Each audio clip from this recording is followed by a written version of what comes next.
Magandang araw mga airpods. Welcome sa aking vlog at ito nga pala ang Airpods Motovlog. ngayong araw may nakita ako sa gulong ng ating motor na si Trigger Happy Sniper 155. Ito siya. At ngayon natin masusubukan ng tire sealant natin na Kobe. Effective nga ba? Bubunutin ko na to. Napako na naman siya. Pangalawang pako na to.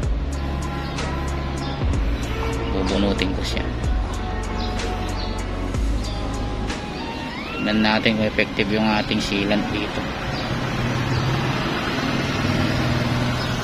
Pagbunot ko dito, iikot ko siya pababa para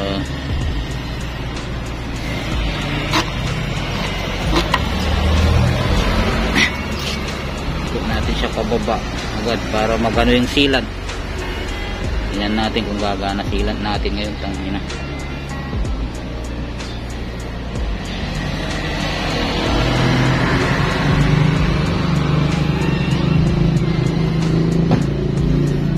Ayan, gaganon lang natin siya, i-roll lang natin. Ito siya. Okay yung sealant, walang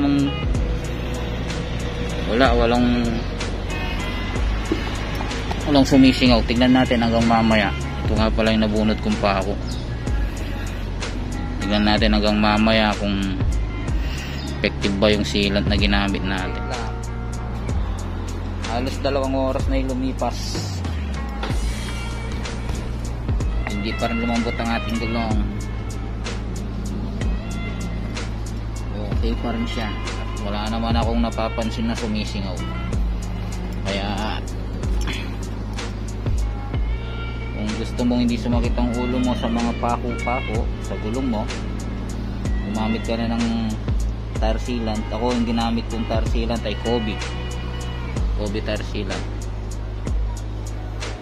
Almost 200 pesos siya.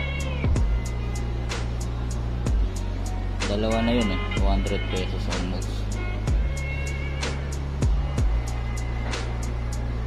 Halos tignan na siya 100. Yung ginamit ko, effective naman siya. Ayan, ganito na lang ating video. Maraming salamat sa mga nag-subscribe at sumusuporta. Ako si Dog Aguilar at ito Airpods Motovlog.